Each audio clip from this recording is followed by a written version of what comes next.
കുറച്ച് അരിപ്പൊടി ഉണ്ടെങ്കിൽ കുറേ കാലം സ്റ്റോർ ചെയ്യാൻ പറ്റിയ നല്ലൊരു പലഹാരം ഉണ്ടാക്കാമേ. ഇന്നത്തെ വീഡിയോ അതാണ്. വീഡിയോ സ്കിപ്പ് ചെയ്യാതെ ഫുള്ള് കാണണം. ഇഷ്ടപ്പെട്ട ചാനലൊന്ന് ലൈക്ക് ചെയ്യും, ഷെയർ ചെയ്യും, കമൻറ്റ് ചെയ്യും, സബ്സ്ക്രൈബ് ചെയ്ത് സപ്പോർട്ടൂടെ ചെയ്യണേ. താമസിക്കുന്നില്ല, നേരെ ഇവിടേക്ക് തന്നെ പോവാം.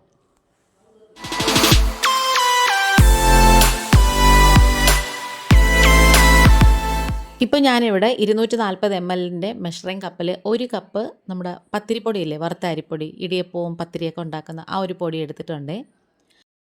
ഇതിലേക്ക് നമുക്ക് 2 ടേബിൾ സ്പൂണ് പാൽപ്പൊടി ചേർത്ത് കൊടുക്കാം. ഇനി നമുക്കിതിലേക്ക് ചേർത്ത് കൊടുക്കേണ്ടത് നന്നായിട്ട് മെൽറ്റായിട്ടിരിക്കുന്ന നെയ്യാണ് കേട്ടോ. ഫ്രിഡ്ജിലാണെങ്കിൽ എടുത്ത് നേരത്തെ പുറത്ത് വെക്കണം. 1.5 ടേബിൾ സ്പൂണ് നെയ്യും കൂടി ചേർത്ത് കൊടുക്കാം. ശരിക്കും പറഞ്ഞാൽ ഇതിൽ പാൽപ്പൊടി ചേർക്കുമ്പോൾ നല്ലൊരു ടേസ്റ്റാണ് കേട്ടോ കിട്ടുന്നത്. ഇനി ഇതിലേക്ക് ഒരു നുള്ളു ഉപ്പും കൂടി ചേർത്ത് കൊടുത്തിട്ട് സ്പൂണ് കൊണ്ട് അല്ലെങ്കിൽ കൈ കൊണ്ടായാലും മതി നന്നായിട്ടിങ്ങനെ മിക്സ് ചെയ്ത് യോജിപ്പിച്ചെടുക്കണം. പിന്നെ കൈ കൊണ്ട് നന്നായിട്ട് തിരുമ്മി അങ്ങ് യോജിപ്പിച്ചെടുക്കണേ. ആ പാൽപ്പൊടിയും നെയ്യും ഒക്കെ എല്ലാ സ്ഥലത്തും ഒന്ന് സ്പ്രെഡായി കിട്ടത്തക്ക രീതിയിൽ ഒന്ന് നന്നായിട്ട് തിരുമ്മി യോജിപ്പിച്ചെടുക്കണേ. ഇനി നമുക്കിതിലേക്ക് പച്ചവെള്ളമാണ്, സാധാരണ നോർമൽ വാട്ടറാണ് കേട്ടോ, അത് കുറച്ചായിട്ട് ഒഴിച്ചു കൊടുത്തിട്ട് നന്നായിട്ട് മിക്സ് ചെയ്തെടുക്കണം.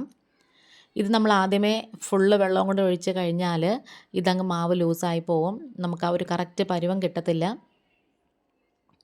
അതുകൊണ്ട് തന്നെ കുറേശ്ശെ വെള്ളം ഒഴിച്ച് വേണം നമുക്കിത് നന്നായിട്ടൊരു ബോൾ പോലെ ഇങ്ങനെ ആക്കിയെടുക്കാൻ.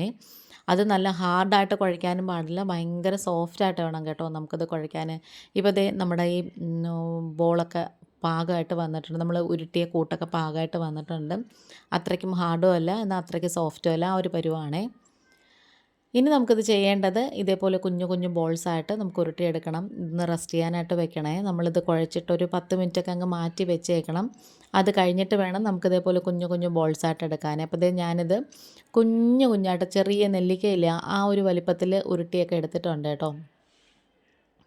നല്ല സ്മൂത്തായിട്ടുള്ള നല്ല സോഫ്റ്റ് ആയിട്ടുള്ള ഒരു ബോളാണ് കേട്ടോ. നമ്മൾ തൊടുമ്പോൾ തന്നെ നല്ല ഇതായിട്ടിരിക്കും. നമ്മളിത് ഉരുട്ടുമ്പം ഒട്ടും ക്രാക്കൊന്നും ഇല്ലാതെ നന്നായിട്ട് ഉരുട്ടിയെടുക്കണം. ഇനി നമുക്കിത് വറുത്തെടുക്കാം. അതിന് വേണ്ടിയിട്ട് ഞാനിപ്പോൾ സൺഫ്ലവർ ഓയിലാണ് കേട്ടോ എടുത്തേക്കുന്നത്. നന്നായിട്ട് ചൂടായതിന് ശേഷം മീഡിയത്തിൽ വെക്കണം, ഹൈ ഫ്ലെയിമിൽ വെക്കരുതേ. എന്നിട്ട് ഞാനിപ്പം അതിൻ്റെ ഒരു പകുതി ഇട്ട് കൊടുത്തിട്ടുള്ളൂ, ബാക്കി ഇട്ടിട്ടില്ല, മൊത്തവും കൂടി ഇടണ്ടെന്ന് വിചാരിച്ചേ. ഇനി നമുക്കിത് ഒന്ന് ചരിച്ചു കൊടുക്കുകയാണെങ്കിൽ ആ എണ്ണ ഇങ്ങനെ ഫുള്ളും അവിടെ ഇങ്ങനെ ചരിഞ്ഞ് വരുമ്പോഴത്തേക്കും നന്നായിട്ടിങ്ങനെ മുങ്ങിക്കിടക്കുന്ന പോലെ ഇരിക്കും. മീഡിയത്തിലും സിമ്മിലും വെച്ച് വേണം നമുക്കിത് വറുത്തെടുക്കാനായിട്ട്. പുറം ഭാഗമൊക്കെ ചെറിയ ഗോൾഡൻ ബ്രൗൺ നിറമായിട്ടുണ്ട്, എന്നാൽ പോലും ഉള്ളിൽ കുറച്ചുകൂടെ വേവാനുണ്ട്. അതുകൊണ്ട് തന്നെ നമ്മൾ കുറച്ച് സമയമെടുത്ത് ക്ഷമയോടുകൂടി തന്നെ ഇത് നന്നായിട്ടിങ്ങനെ മുരിച്ച് മാറ്റിയെടുക്കണം. അങ്ങനെ അതൊക്കെ എടുത്തതിന് ശേഷം അത് മാറ്റി വെച്ചു. അത് കഴിഞ്ഞിട്ട് അടുത്ത ബാച്ചും കൂടി ഇട്ട് കൊടുക്കുകയാണേ. നല്ല സിമ്പിളാണ് കേട്ടോ ഇത് ചെയ്യാൻ, അതുപോലെ തന്നെ ഭയങ്കര ടേസ്റ്റാണ് കേട്ടോ അത്. അങ്ങനെ അതൊക്കെ കഴിഞ്ഞ് അത് മാറ്റി വെച്ചതിന് ശേഷം 1/2 കപ്പ് പൊടിച്ച ശർക്കര എടുത്തിട്ടുണ്ട് കേട്ടോ. ഇത് നമ്മൾ ശർക്കര പൊടിയായിട്ട് മേടിച്ചതാണ്, അഴുക്കും ഒന്നുമില്ല. അങ്ങനെ അഴുക്കുണ്ടെന്ന് തോന്നുന്നെങ്കിൽ നമ്മളത് ഉരുക്കിയിട്ട് അരിച്ചൊക്കെ എടുക്കണം. ഇനി നന്നായിട്ടതൊന്ന് മെൽറ്റായിട്ട് വന്നതിന് ശേഷം അതിലേക്ക് 1 ടീസ്പൂൺ നെയ്യും 1 ഏലക്ക ഒന്ന് പിച്ചിക്കീറി ഇട്ട് കൊടുക്കാം. ഇനി ഇത് നന്നായിട്ടൊന്ന് മിക്സ് ചെയ്ത് യോജിപ്പിച്ചെടുത്തൊന്ന് കട്ടിയായിട്ട് വരണം. ഒരു നൂൽ പരുവാവത്തില്ലേ, ആ ഒരു പരുവാവുന്നത് വരെ നമുക്കിത് ഇതുപോലെ ഒന്ന് മിക്സ് ചെയ്തെടുക്കണം. നല്ല ചൂടുണ്ട് കേട്ടോ. ഈ ഒരു പരുവാകുമ്പോഴത്തേക്കും ആ ഒരു ഒരു കമ്പിപ്പദമില്ലേ, ആ ഒരു പരുവായിട്ടുണ്ട്. അപ്പോഴത്തേക്കും നമുക്ക് നേരത്തെ വറുത്ത് മാറ്റി വെച്ചിട്ടുണ്ടായിരുന്ന ആ ബോൾസൊക്കെ ഇല്ലേ, അരിപ്പൊടിയുടെ ബോൾസ് ഇതിലേക്ക് അങ്ങ് ഇട്ട് കൊടുക്കാമേ.